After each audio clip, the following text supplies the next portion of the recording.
আমি মনে হয় একমাত্র ব্যক্তি যে ঈদে ঘোরাঘুরি করার ভ্লগ এত লেট করে আপলোড করছি।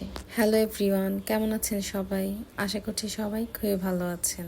এইবারের ঈদ আপনাদের কার কেমন কাটলো অবশ্যই কমেন্ট করে জানাবেন। আমরা এবার ঈদ গ্রামে করেছিলাম। ঈদের দিন তো আর ঘোরাঘুরি করতে বের হওয়া হয় না। আমি আর আমার হাজবেন্ড মিলে ঈদের একদিন পর ঘোরাঘুরি করতে বের হয়েছিলাম। গ্রামে তো আর ঘোরার মতো মানে স্পেশাল কোনো প্লেসের দরকার হয় না। গ্রামের রাস্তাঘাট, গ্রামের পরিবেশ, গ্রামের বাতাস সবকিছুই এত সুন্দর, যেখানেই যাওয়া হয় মনে হয় এটাই ঘোরার স্পট। সবার কাছে তাদের গ্রামের ভিউ অনেক ভালো লাগে, কিন্তু আমার কাছে আমার গ্রামের ভিউটা অসাধারণ লাগে।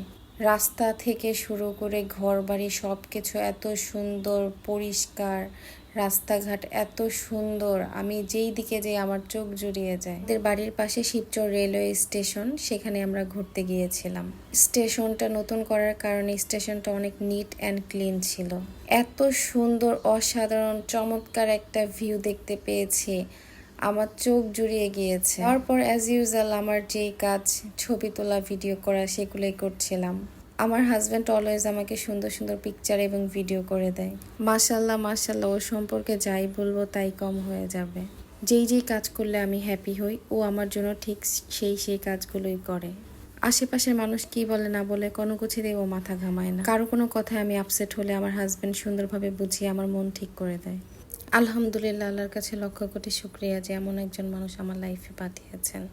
ওকে অনেক কিছু বলে ফেলেছি, এখন আমরা ভিডিওতে ব্যাক করি। বিকেলটা আমরা এইভাবে সুন্দরভাবে রেলওয়ে স্টেশনে কাটানোর পরে আমরা শিবচর উপজেলার দিকে যাচ্ছিলাম। উপজেলা যাওয়ার জন্য আমরা রওনা দিয়ে দিই। দেখেন রাস্তার ভিউটা কত সুন্দর, আর এখানে দেখেন আমি কত হ্যাপি ঘোরাফেরা করার পরে। কোথাও ঘুরতে গেলে আমার মনটা এমনিতেই অনেক হ্যাপি হয়ে যায়।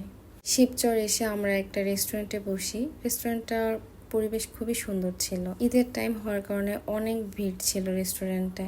তারপর রেস্টুরেন্টে গিয়ে আমার খুবই ভালো লেগেছিল। রেস্টুরেন্টের এক কর্নারে লাইভ মিউজিক হচ্ছিল, সেটা আমার হাজব্যান্ডও গাচ্ছিল সাথে সাথে, সেটাই ক্যাপচার করছিলাম ভিডিওতে। সাথে আমার হাজব্যান্ডের কাজিনও জয়েন করে, আলামিন ভাইয়া। রেস্টুরেন্টে টুকটাক খাওয়া দাওয়া করার পর আমরা বাসায় যাওয়ার জন্য রওনা দিয়ে দিই। আজকের ভিডিওটা এই পর্যন্তই। কে কোথা থেকে দেখছেন অবশ্যই কমেন্ট করে জানাবেন। আল্লাহ হাফিজ এভরিওয়ান।